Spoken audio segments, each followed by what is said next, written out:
The Allen Line Company appreciates all of the dedicated carriers it takes to move loads across the U.S. Stay safe.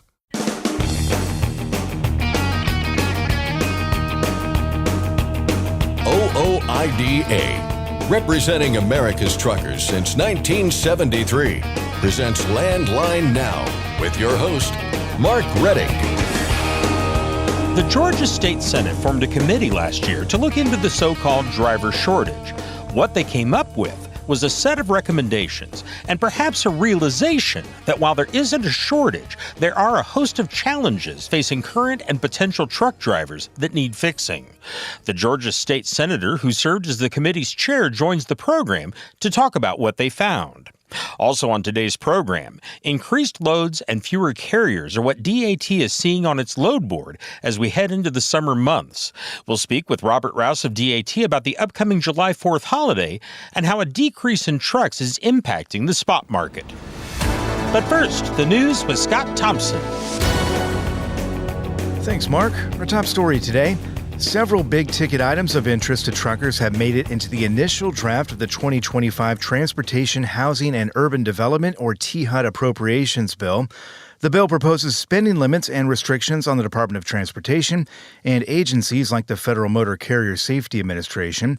Of note, truck parking projects are earmarked for a $200 million investment, while a big chunk of change that's significantly lower than the $755 million over 3 years included in H.R. 2367, otherwise known as the Truck Parking Safety Improvement Act. And while the THUD language sets restrictions on charging a fee for parking, there are few details on what the money could be spent on. For example, it's unclear if any of the $200 million could be spent on charging infrastructure for electric trucks rather than expanding truck parking availability. Another piece of legislation rolled into the appropriations bill is a prohibition on a speed limiter mandate, a proposal FMCSA has in the works. Lawmakers in both the House and Senate have introduced legislation known as the DRIVE Act that would prohibit FMCSA from putting such a mandate into effect, but the bills face an uphill battle getting passed through Congress. The language included in the 2025 THUD appropriations bill mirrors the House and Senate versions of the DRIVE Act. Other items of note in the 210-page appropriations bill include a prohibition on electronic logging devices in ag operations, a prohibition on driver-facing cameras in the under-21 pilot program, and a prohibition on FMCSA acting to change meal or rest break preemption waivers. The summer months mean some truck drivers are taking time off, and that's impacting the number of trucks on the spot market. Landline Now's Ashley Blackford explains. The total number of trucks on the DAT load board last week decreased by 7%. Robert Rouse says we can expect a lower amount of truck availability for the next 2 weeks, with drivers taking time off. With the increased loads and less carriers, we should see that impacting rates over the next couple of weeks. Last week, after being mostly flat for 3 weeks, the national average dry van line haul rate increased by almost 2 cents per mile, up to $2.19. While reefer saw the national average line haul rate increase by 3 cents per mile and was averaging $2.02 per mile without fuel. That's the first time reefer spot rates have been over $2 a mile since the polar vortex event earlier this year in January. For the full market update, stay tuned to later in our show. For Landline Now, I'm Ashley Blackford. Thanks, Ashley. Meanwhile, more of the same last month on the freight market, according to the OOIDA Foundation, which continues to look for signs of a recovery. They're not showing up yet, but there were some brighter spots in May. For van spot rates ticked up 3 cents a mile compared to April to $2.02, ending 3 straight months of decreases there. Spot rates were nearly 12% below the 5-year trend in May, however. Flatbed also saw spot rates move up ever so slightly by a penny to $2.53 a mile. Reefer spot rates were up even higher by 9 cents to $2.42 a mile. For perspective, despite rates going up last month, they were lower compared to a year earlier across all 3 load types. The foundation notes that 3 events played a role in last month's numbers: Mother's Day, Memorial Day, and CVSA's Operation Safe Driver Week. The foundation said that added some demand in the market, but it's doubtful the trend will continue to materialize in a meaningful way. Overall, throughout the freight market, volume and demand remain flat and capacity loose, with operating costs high. And while rates do seem to be firming up a bit, the future outlook, according to the foundation, remains negative. A new bill in Congress would ramp up efforts on the federal level to tamp down on the rise in cargo theft nationwide. H.R. 8834, known as the Safeguarding Our Supply Chains Act, was introduced by Congressman David Valadao of California.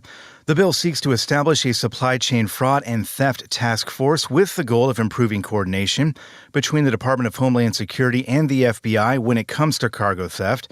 In a news release, Congressman Valadao noted statistics from CargoNet, which show that cargo theft nationwide rose 46% in the first quarter of this year compared to the same period a year earlier. The congressman said the alarming increase in cargo theft is having a devastating impact across industries. The bipartisan bill already has 5 co-sponsors, 3 Republicans and 2 Democrats. Another handful of U.S. House members have signed on to a separate bipartisan bill aimed at simplifying the security clearance process for people like truck drivers. 2 more lawmakers, 1 Republican and 1 Democrat, became co-sponsors of H.R. 5840 this week, bringing the total number to 53. The Transportation Security Screening Modernization Act is aimed at current TSA policies, which often require separate applications for things like the Transportation Worker Identification Credential and hazardous materials endorsements. That's despite TSA already conducting a security threat assessment for each program. The bipartisan bill would standardize and streamline the process. There's also a Senate version. At last check, it has 5 co-sponsors.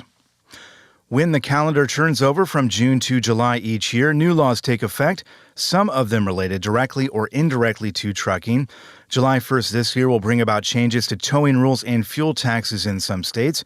A quick rundown of both, starting with diesel taxes, which are changing in 11 states. Increases will go into effect in 9 of them, from Connecticut, Illinois, Indiana, New Jersey, and Virginia to the east of the Mississippi River, to California, Colorado, Missouri, and Nebraska to the west of it. Decreases in the fuel tax rate are in the cards for just 2 states, Kentucky and Maryland. With regard to towing, reforms are taking effect in 4 states on July 1st. From Florida and Mississippi to Tennessee and Virginia, the new laws are designed to level the playing field when it comes to predatory towing practices. For full details on any of the changes taking effect on Monday, our Keith Goebel has a full rundown in 2 separate stories on landline.media. Portions of Interstate 680 and 29 in Iowa have been shut down due to rising water on the Missouri River and flooding concerns. The Iowa DOT has closed I-29 from 25th Street at the north edge of Council Bluffs to the I-29-880 interchange near Loveland. Part of I-680 near Crescent west of I-29 to the Nebraska border has also been closed. Detours are posted. As always, plan ahead before you head out. For up-to-the-minute information about closures and other conditions in all 50 states, head to landline.media, click on the Resources tab, and scroll down to Road Conditions for truckers. And finally, the Pennsylvania Department of Transportation issued a public apology this week for botching a new sign directing people to southbound Interstate 95 in northeast Philadelphia. It was supposed to read Central Phila, but someone mixed up the T and the R in the word central, creating a new word and a bunch of social media posts from people who noticed the error. In their own social media post, PennDOT apologized, writing they were so focused on getting the project done and reopening the 95 Cotman ramp that they moved a little too quickly and forgot to proofread. Sorry, Philadelphia, the post said, but fear not, the sign has been fixed and now reads Central Phila as originally intended. That's Landline Now News for today. I'm Scott Thompson. Thanks, Scott. Congratulations to Randall W. Strahan of Palmyra, Missouri. He's received the OOIDA's Safe Driving Award for 44 years of safe, accident-free driving. That's the equivalent of a car driver going 330 years without causing a single accident. The OOIDA's Safe Driving Award program is sponsored by Shell Rotella, and if you're interested in receiving the Safe Driving Award, you can find a link to more information at landlinenow.com.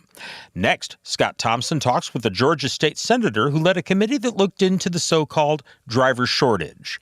We'll be back in just a moment. I'm Mark Reddick, and this is Landline Now. Thanks for listening. Be sure to like and subscribe. If you want more content, go to landline.media to get updated news, information, and archived editions of our show. Once again, that's landline.media.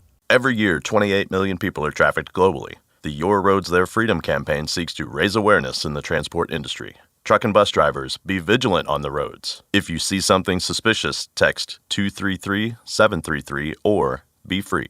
Are you tired of the IRS following you around like a dark cloud? Call 888-557-4020 and get your life back. Firestone tires are for more of everything, with more durability for more miles and more confidence in your fleet. Firestone's tested tires help fleets save with value where it matters most. Learn more at bridgestonenationalfleet.com/4moremiles. It's tested and proven. Burn 2.1% less fuel when you balance all wheel ends with Centromatic. Call 800-523-8473 to get the OOIDA discount. Landline Now, welcome back. The Georgia State Senate last year commenced a committee dedicated to looking at the so-called truck driver shortage and coming up with solutions. And over a 4-month period, that's what they did, meeting with about 24 stakeholders, listening to their concerns, asking questions, and getting feedback about the state of the industry. What they came up with was a set of recommendations and perhaps a realization that while there isn't a shortage per se, there are a host of challenges facing current and potential truck drivers that can be fixed if the right steps are taken. Georgia State Senator Jason Anavitarte chaired the committee, and he joins us now to talk about their work. Let's start at the start here with the formation of this committee, because we don't see this type of thing all that often on a state level, right? With state lawmakers looking at issues in trucking this closely, and you did take a very close look at it. Can you talk about just the start of this, what prompted this committee, and maybe what you were hoping to find? Yeah, so Scott, I appreciate you having me on. So my personal interest in this is my dad actually worked in the trucking industry his entire life. He worked as a mechanic when he served in the Army. He was a Vietnam veteran, and then worked in the industry for 25 years for companies like Ryder and others as a mechanic, as a technician. He actually ran service stations all across Georgia. So I kind of grew up being around truck drivers and trucks and shops, and, just kind of that was our life. And so fast forwarding to today and, having the honor to serve in the role that I serve in, I just found that it was really important to me to really kind of see what was going on, because I think just honestly, we've seen the trucking industry, truck drivers, families, that are impacted by, that's who they're, for those that's their livelihood impacted over the last few years, and even going back to the pandemic, where we saw, I think, a lot of challenges pre-pandemic and even to today impacting the trucking industry. So for me personally, it was multifold in terms of wanting to help and find ways to support across the spectrum, because there's so many different aspects of the trucking industry, especially at the federal level and state level. Yeah, and this committee, you were basically trying to pinpoint all of the challenges that are out there, right, for current professional truck drivers and for those who may be potential truck drivers down the line. Clearly, you see a problem there, or saw a problem, and we'll talk about the recommendations that this committee came up with, and I think there are a number of good ones here. But clearly, you saw that there was a problem within the industry, and that's kind of what led to this committee forming. Is that right? Yeah, that's exactly right. Yeah, I mean, I think a few kind of topics that, we saw firsthand over the last many years, and I've seen over the course of my lifetime, the impact on insurance and, insurance skyrocketing because of nuclear verdicts from trial lawyers, suing companies. And I know there's also, out there for your listeners, there is a distinct difference for, some truck drivers that may, drive for the larger companies, that have fleets, hundreds or maybe even thousands of trucks, in more of your corporate settings. And then you've got, your individual operators, your smaller operators that maybe have 4 trucks, 5 trucks, 1 truck, 10 trucks. And, the cost, just the sheer cost of insurance and licensing someone, especially at a younger age, if you're wanting to hire somebody in the early 20s, like 23 to 27, which is kind of the sweet spot, I think, for hiring a lot of drivers, that cost of insurance, because of those other factors, has been pretty dramatic. So I know that was one topic. Wages, for the most part, have been okay for this industry that's constantly growing. But we're seeing the challenges where kind of culture, lifestyle, being able to spend more time at home because of these inflation and other things are taking some drivers off the road because that's not the quality of life they want. And then the other thing, going back to quality of life, which I know a lot of individual truckers, they get this, but others may not. And a lot of my colleagues in the legislature, weren't really aware of is, when it comes to truck parking and having places to stop and take a break and eat. And, and a lot of truck drivers, they're not just necessarily driving with themselves. They're driving with their spouse or their kids or extended family or visiting. And so when we get into, the federal rules, whether, hours you can drive and this kinds of things, we found significant challenges around the state of Georgia, when it comes to, truck stop, not enough truck stops along our interstates and U.S. highways. But then on top of that, just the sheer volume of cargo and freight that we're seeing enter into Georgia and across the Southeast and across the country because of growth in our port in Savannah and up and down the East Coast. These pressures of, financial pressures and personal pressures, I think are only impacting the trucking industry exponentially. And we have to have a better partnership and a more, I think, broader discussion of, I know there's only certain things I can control and we can control in the state of Georgia, but we need the federal government to step up their game and do more for truckers across the nation. Yeah. You talk about discussions there, and I think that's important to note, too, here with this committee. And there are plenty of state lawmakers, not just in Georgia, but everywhere, that don't have an understanding of the trucking industry. It sounds like you certainly do based on your family history there.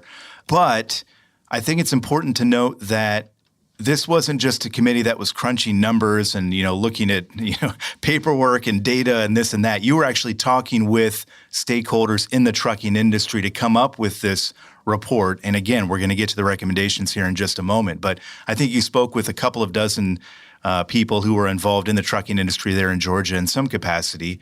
What did you learn from them about the state of the industry right now and what it's like, maybe more importantly, to be a professional truck driver these days? Because from looking at the report, it's clear that they have concerns. I think that's probably safe to say, right? Yeah, definitely. I'll use one example, and I know they probably don't mind, is like Taylor Transport, just north of my district in Bartow County, Georgia. And they testified, they're a well-known, smaller, medium-sized trucking company, but their whole challenge is workforce and, bringing somebody on board, retaining them, making sure that they're going to have the right tools to drive a truck safely. This isn't like just firing up your Honda Civic and going down the street. They take that, into serious consideration. But, if I'm a business owner and want to hire someone, right, like I want to keep them and I want them to, grow and mature into that role. And I think one of the things we heard from a lot of companies like Taylor and even some of the ones that are smaller than Taylor is that driver retention and this difference where, a lot of companies are paying for the outside training to private trainers, and some of those are good, and then there are some bad actors in the industry. We learned that, and then through some of our committee testimony, we have good training through the technical college system of Georgia, but we all know that the government can't build and fund everything and provide all the training. And I think all those CDL programs across the state, and I know in my district or near my district, they're at capacity because of the overwhelming demand of CDL drivers needed in Georgia and beyond. And so I think those are probably some of the bigger topics that I think some of the companies, when we hear about, where are they struggling, it's kind of this intersection of workforce availability and finances. Now, I know for some individual drivers out there who are on the road, and I've heard from them when we were going through testimony, they would contact me on social media, is that, there's not a driver shortage necessarily. I think because of the way, because of trial lawyers suing individual drivers, smaller companies, because of the way federal rules are set up, I actually believe, and from learning from a lot of these drivers, that there are opportunities for these smaller companies to maybe get a piece of the pie as it relates to, the overall economy and be more injected. Because, I think most people, when they see your UPS truck or they see your Coca-Cola truck or those things, that's what they see, or the medium-sized fleets. But I think these, the mom and pop trucking outfits that exist all over rural Georgia, they're in metro Atlanta. I think they're the ones that a lot of people, I think, are really concerned at because of these economic pressures, quality of life pressures, workforce pressures in some cases, is running them out of business or not literally running them off the road, but it's kind of, they're derailing, this group of individuals and families who are blue collar, hardworking, and that's their livelihood, and that's what they want to be. But when you got federal rules and the government trying to take it away from them, it makes it hard. So again, that's where I just go back to, we need better and greater federal partnership.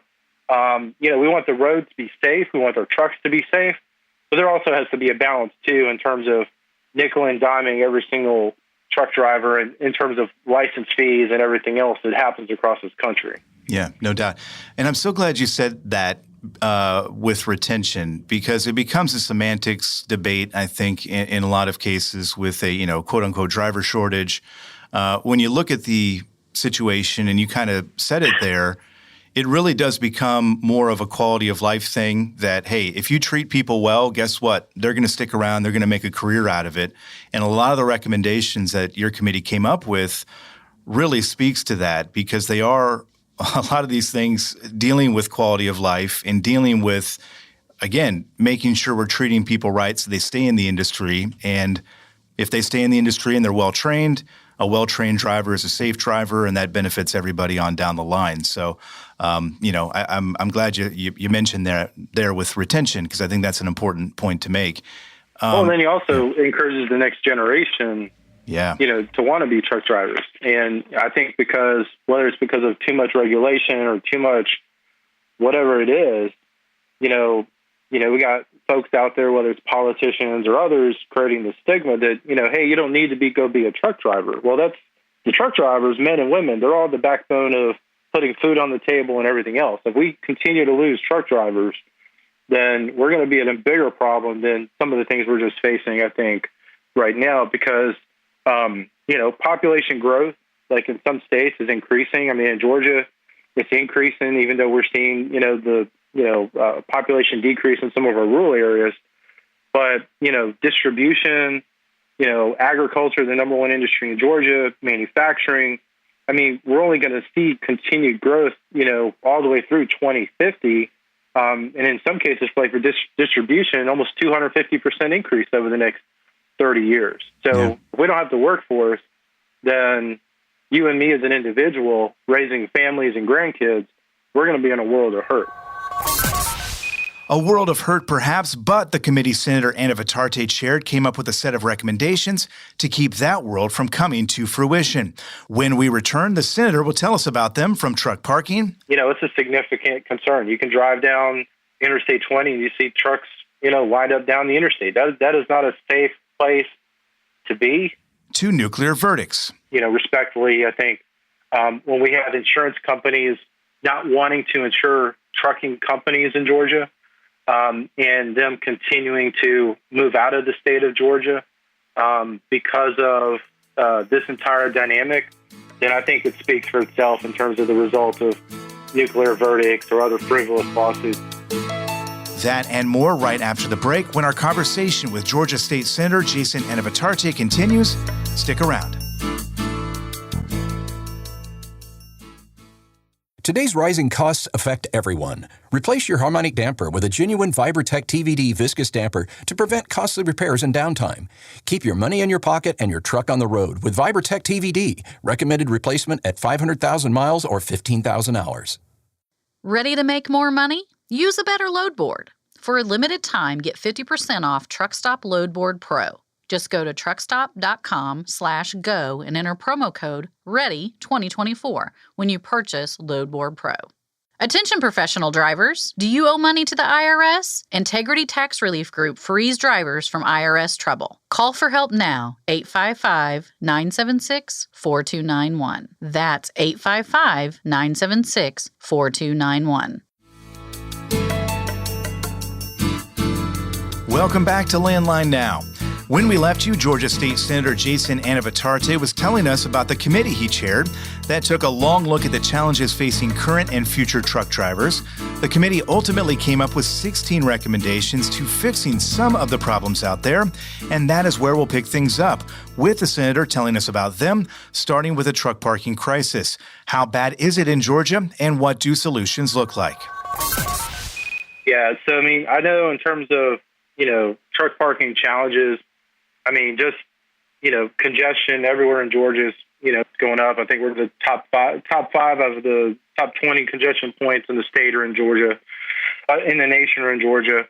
And one of the things when we, heard testimony from the Georgia Department of Transportation and their leadership, they have projects going on, but GDOT is not going to solve the truck parking problem. And I think there has to be a greater emphasis on working with private partners to set up more truck stops, along interstates.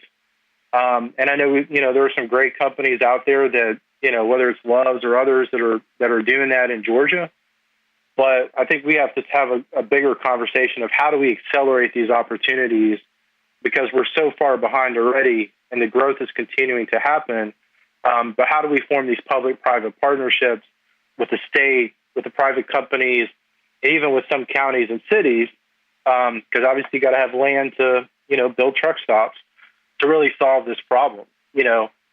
I represent West Georgia, basically borders Alabama. And I know coming, along I-20, if you're coming from Birmingham to Atlanta, it's a significant concern. You can drive down Interstate 20 and you see trucks, lined up down the interstate. That is not a safe place to be, whether you're as an individual or traveling with your family, to stop and take a break, or, some of the mandatory, stops because of mileage and time that truck drivers face. But I think there has to be a bigger, more robust conversation in terms of the private investment, and I think we need to accelerate those conversations. I know a lot of folks know that are listening that government is slow. Government is just sometimes awful. But we literally have got to find ways to, I think, move more quickly if we want freight and other things to move, and we want the quality of life to improve. Yeah, truck parking really is one of these things where it is going to take a village, as they say. It's going to take, the government. It's going to take private companies. It's going to take a patchwork approach to fixing this problem. But it is something that you did recommend there in terms of having those conversations and moving that forward. So that's something that I assume we're going to see in Georgia, moving forward here is more of those conversations. Yes. For me, I would say it's one of our priorities. I know myself and our Senate Majority Leader, Steve Gooch, he was on the committee along with our Transportation Chair, Greg Dozal. And it's a conversation that we've been having and constantly been having, especially as the freight map, the freight plan by the Department of Transportation has, it's going through updates, and we'll have recommendations. So as those things are going on, this is critical, I think, to that conversation in terms of how are we solving this problem. But then also, too, I think one of the things we saw on the map, especially along the northwest part of the state from Atlanta to Chattanooga, significant opportunities where I think there's challenges around truck parking, especially, for those that travel through Chattanooga, once you cross the state line, it's literally you're sitting in a parking lot of traffic. It is not the most pleasant drive down 24 from Chattanooga until you cross Mount Eagle. So, we've got to figure that out because at some point it is going to impact Georgia commerce, even beyond just the quality of life conversation. So, but we got to take care of our truck drivers. I know your time's valuable. I want to kind of run through these recommendations here, if you don't mind here. Yeah, definitely. One of the things that kind of stood out to me in that list of recommendations, you also encouraged a study to examine the ramifications of shifting to an hourly wage system. Tell me more about that, because there are quite a few problems with the current pay-by-the-mile system. I know you know that already, but it really sets up a breeding ground for violations and other problems. Can you talk about that recommendation about the hourly wage system and kind of where that came from? Yeah, I think we had one of our presenters, I think, raise that in terms of kind of some models and things that they saw as it relates to, wages and whatnot. So I think, as it relates to whether we would take that up, right now I don't know that we will, but I think we do want to dig more into my goal in 2025. This study committee finished work, let's just say over the last year. And I think there's a lot of stuff in there that I know last session, we finished our session the end of March this year, that we're going to continue on and have this conversation on. But I think this whole conversation of wages, what's fair wages, I know a lot of people obviously are not a big fans of any sort of mandates around wages or minimum wages or anything like that. But I think we need to have a discussion as to, are there things that we need to either advocate or fight back, with, as it relates to the federal government when it comes to wages. I know Georgia, we're not looking to, do any sort of mandates as it relates to wages. Sure. With the trucking industry. At least, I've not heard that from my colleagues. Gotcha. At least on the Republican side. Nuclear verdicts, you mentioned that earlier. I know efforts for tort reform are ongoing there at the State House, but this is an issue that came up during your meeting as well. One of the recommendations your committee had was to repeal the state's direct action statute. Can you explain what stood out to you about that particular issue? You kind of spoke about it earlier, but this is obviously a big issue as well. Yeah, so the legislature this year, they took up a bill, the governor Kemp also did too, passing some tort reform related to direct action. I'm not sure that, I applaud the governor, support the governor, but I think we got to go further as it relates to what are we doing to protect the trucking industry.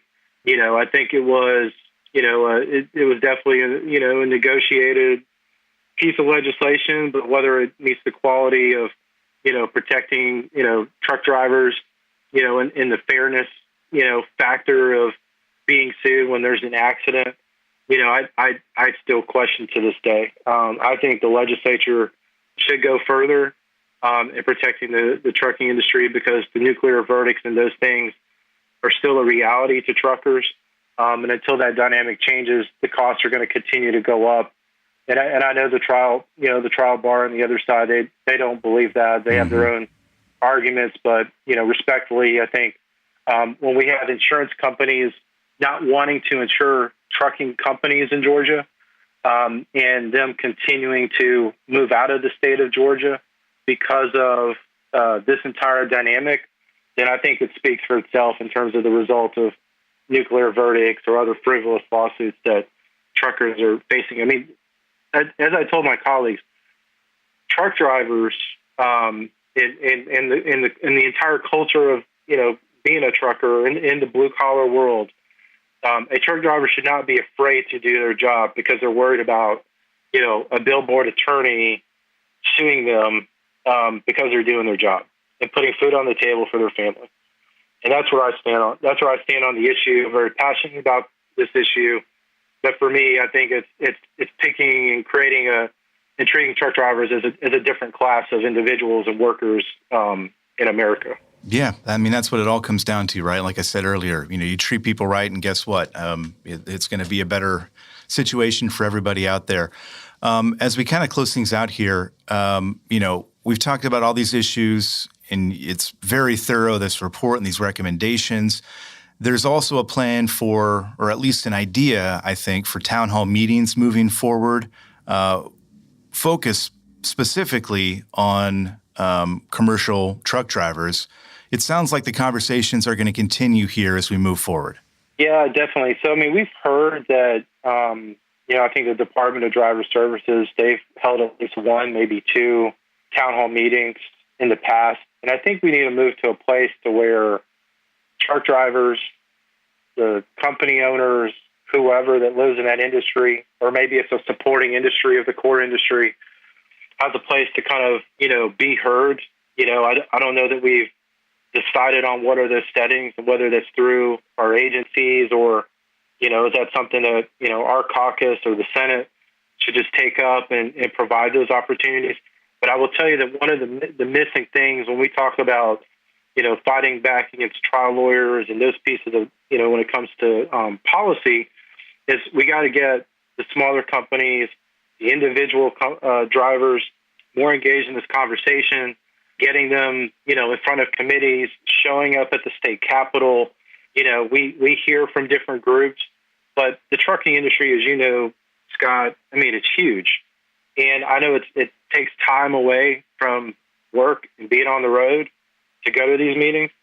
But the greatest thing that could happen is to fill up the state capitol with drivers, operators, owners, families of this industry to advocate for the future. Because if that does not happen, the trial lawyers and the trial bar and the lobbyists forum, they're going to win every single day because they're spending money on the politicians, while the truck drivers are out there doing their job trying to make, America great. So that's a huge concern of mine. But I'm willing to be the voice. I'm willing to be the advocate, and standing up for what's right, for these drivers that, are literally sacrificing everything they have, for honestly, sometimes minimal wage. So. Yeah, and I will say, just from speaking with people, I know there are people out there, owner-operators, drivers, who feel like, what's the point of me doing that? Because it's not going to make a difference. But it's refreshing to hear you say that it does make a difference.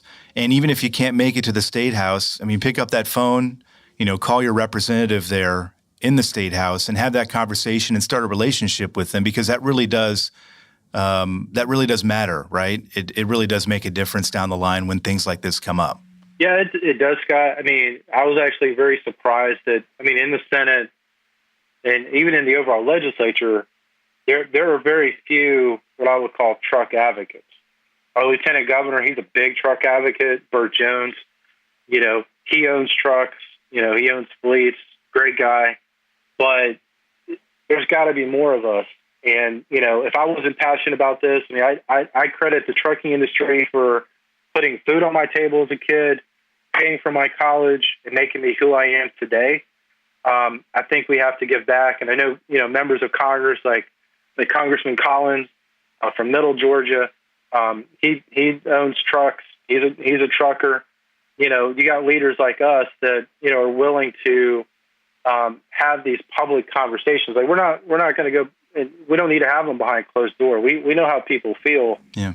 But I think we got to go out there. We need to, have these kind of conversations like you and I are doing here on the radio. And I think we need to have these kind of conversations in other forums across the country to bring attention to these issues. But I think people need to demand better, and that we want excellence in the trucking industry, and our government leaders need to step up their game and do it. I don't want your listeners to ever feel and hear that they ought to be treated like second and third class citizens in America. And unfortunately, that's what's happening every time there's a new rule or there's a new policy that is impacting negatively the trucking industry. So we all got to step up our game and fight back and do what's right. And we can win. I as a young legislator, have passed laws I never thought I would pass. That people told me we could not pass. And so I do believe we can make the change that I think you and your listeners want to hear, not just in Georgia, but across the country. That's a good uplifting note to end on. Our thanks to Georgia State Senator Jason Anavatarte for his time and his perspective. We'll take a break now, but hang tight. There's more Landline Now right around the corner. Penske owns and operates some of the best-maintained vehicles on the planet. Our used trucks come with a 5-year maintenance report and pre-sale inspection. So if you're in the market for a top-quality pre-owned truck, look no further. Search our inventory today at PenskeUsedTrucks.com.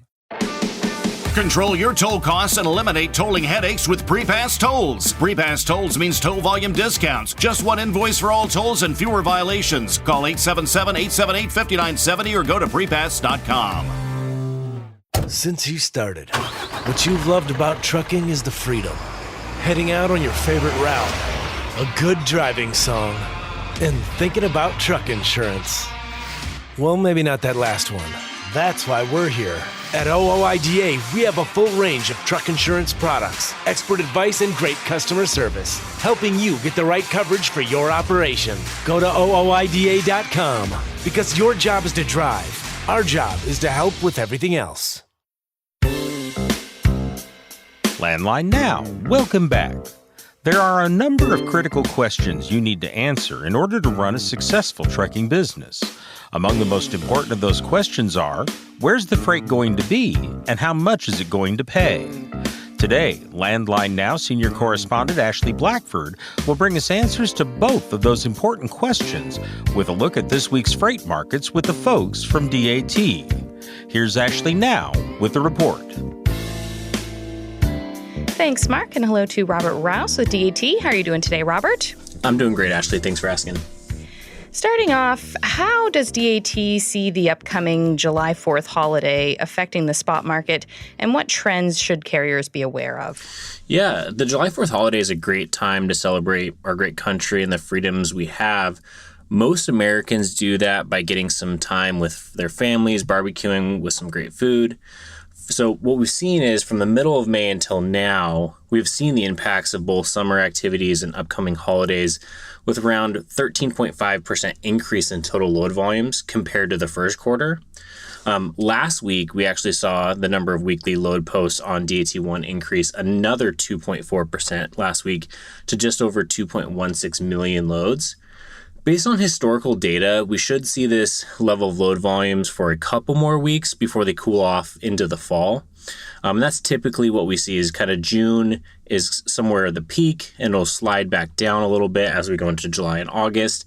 And then we'll get a little bit of a bump later this year. But that's kind of the curve that we're going to be looking at for loads. While the holiday spending boosts load volumes, this is also a time for drivers to take off and spend time with their families and friends. So we saw last week the total number of trucks on the DAT load board decreased by about 7%, down to 317,000 trucks. We can expect a lower amount of truck availability for the next 2 weeks, actually, as their drivers are taking that time off. With the increased loads and less carriers, we should see that impacting rates over the next couple of weeks. Last week, after being mostly flat for 3 weeks, the national average dry van line haul rate increased by almost 2 cents per mile, up to $2.19, while reefer saw the national average line haul rate increase by 3 cents per mile and was averaging $2.02 per mile without fuel. That's the first time reefer spot rates have been over $2 a mile since the polar vortex event earlier this year in January. Now, with the 4th of July coming up, many Americans are gearing up for traditional barbecues, celebrations. How will the festivities impact the produce market, and how can carriers take advantage of it? Peak shipments for watermelon occur right before the July 4th celebrations, so this week going into next week as well. Growers are actually reporting heavier planting in northern Florida, Georgia, and Indiana this year, which means the season could run through September when the fall crops do start. Also, due to adverse weather, the season will also come into one with a very light supply that has been coming out of Mexico, Guatemala, Costa Rica, and Honduras. One interesting note is that from June to November, watermelons are not seasonally available from all those Latin American countries. The United States produces the vast majority of those crops. The one thing about transporting watermelons, it does require some careful handling and specific conditions to maintain their quality. You want to pre-cool watermelons to 50 to 60 degrees before loading them into a clean, sanitized trailer. Watermelons can be stored for 2 weeks between 59 to 60 degrees with an additional week possible at temperatures below 55. However, chilling injury does occur below 45 degrees and causes damage like pitting and discoloration. So you want to load them gently into padded surfaces, securing the load to prevent shifting. And maintain transportation temperature of 50 to 60 degrees with humidity levels also between 85 and 90%, ensuring that proper ventilation to avoid any ethylene gas buildup, and continually monitor those conditions and plan for routes to minimize delays. That was one thing I didn't realize about watermelons was that they were so temperature controlled because, they grow out in the kind of warm weather. But due to the fact that watermelons do need to be temperature controlled, we see the impact mostly in reefers. Last week, we actually definitely saw an increase in reefer load volumes in the majority of the Indiana and Georgia markets, ranging anywhere from 15 to 50% increases in those markets in total load volume. According to DAT's Market Conditions Index, both Georgia and northern Florida will continue to have tight reefer capacity next week, while Florida, which is the top watermelon state in the entire U.S., ramps down its watermelon season in July. Carriers should look for states like Texas and California for watermelon loads all the way up until November. Now, with the recent pause in avocado inspections in Mexico, how can carriers stay up to date on the impact it will have on the market?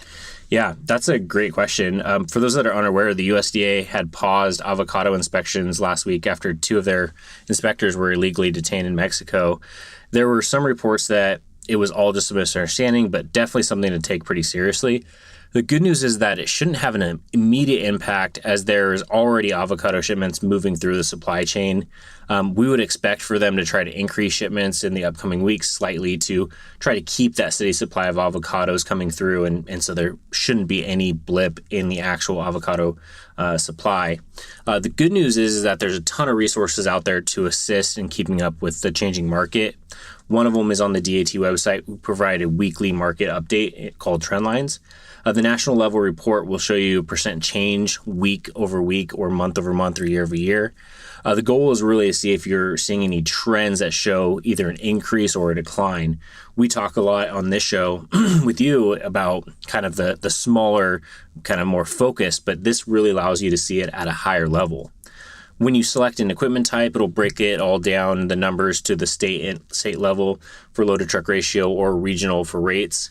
Another great tool for all carriers that should look at is the USDA truck report. Even if you are not hauling produce, when you understand which markets have produce moving with a shortage of trucks, that capacity is usually going to be tighter for vans as well.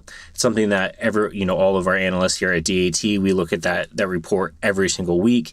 It's definitely something that we look at those correlations between our data and that report, and it's always really, really close. And then seasonality is a huge driver for the spot market.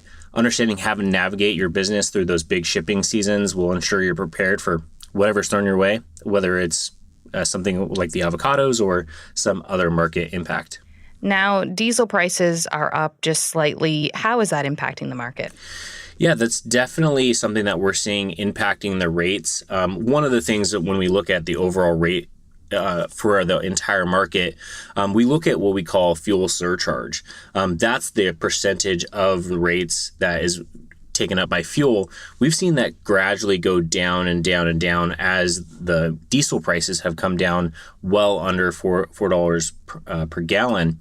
The thing to think about is as those come down, it's bringing the total top level rates down. So when you look at something like $2.19 per mile for van freight, realistically, about 40 cents of that is made up in the fuel. So that's something to take a look at as the diesel prices move. You will see the overall top line rates move. That's one of the things that when we look for general changes in the market, we are actually removing fuel from the rates. It's something that it can change very frequently. And so when you remove fuel, you get down to something like we talked about the reefer rate being at $2.02 per mile. When you look at top line, reefer rates were at $2.48 per mile last week. But that $2.02 removes that fuel, so it allows us to see underlying how the market is reacting. So when you're looking at DAT, you can go onto any of our products. We will show you the top line rates with fuel. And then it'll always show you as well the underlying rate. And so that's really how you can start to see, is it just fuel moving up and down, or is the actual market changing the pricing? Because a lot of times that can be a little misleading. And sometimes you can get the wrong tea leaves when you're reading through those rates. All right. Robert, thank you so much. Thanks, Ashley. That was Robert Rouse with DAT. Mark, back to you. Thanks, Ashley.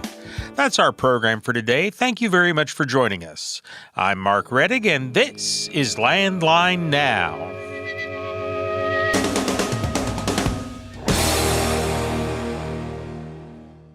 Thanks for listening. Be sure to like and subscribe. If you want more content, go to landline.media to get updated news, information, and archived editions of our show. Once again, that's landline.media. Capital Reman is your leading source for quality remanufactured engines and components. Capital Reman stands ready to serve all OOIDA members to help reduce costly engine repairs or replacement. Visit capitalreman.com today and use code OOIDA10 to save. Get the most power and performance out of your rig with Howe's Diesel Defender. It provides maximum lubricity and contains specialized IDX4 detergent to clean and prevent deposits and safely removes harmful water. Visit HowesProducts.com for more information. I'm a dad, a son, a husband, wife, I'm a writer, photographer. I farm. I'm a veteran. I love old cars, fishing, my kids, chrome, and I am a professional truck driver. And together we are OOIDA. OOIDA was founded by truckers to stand up and speak on behalf of truckers. We've done that by combining the individual voices of our members into a single, powerful voice. Protecting your interests, defending your rights. Join us! Make your voice heard. Join OOIDA, the Owner-Operator Independent Drivers Association.